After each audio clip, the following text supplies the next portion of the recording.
ଯେତେବେଳେ ରାତିର ଅନ୍ଧକାରମୟ ଦୁନିଆରେ ଆମେ ଯେତେବେଳେ ମହାକାଶକୁ ଦେଖୁ ହଜାର ହଜାର ତାରା ନକ୍ଷତ୍ର ଗ୍ରହ ଥାନ୍ତି ଆକାଶରେ।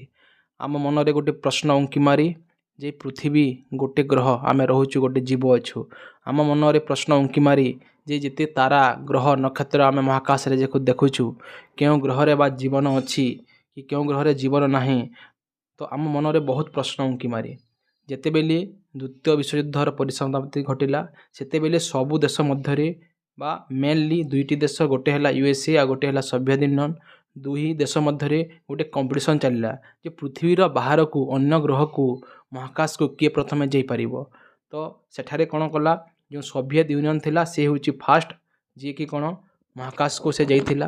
ଆଉ ଯେଉଁ ପିକ୍ଚର ଦେଖୁଛ, ଇଏ ହେଲେ ସେଇ କସ୍ମୋନଟ୍, ସେଇ ମହାକାଶଚାରୀ ଯିଏକି ପ୍ରଥମେ ସ୍ପେସ୍କୁ ଯାଇଥିଲେ। ତ ତାଙ୍କ ନେମ୍ ଆମେ ଦେଖିବା, ସେ କେଉଁ କଣ୍ଟ୍ରିରୁ ଯାଇଥିଲେ, କେଉଁ ମିଶନରେ ଯାଇଥିଲେ, ସବୁ ଆମେ ଆଜି ଡିସ୍କସ୍ କରିବା।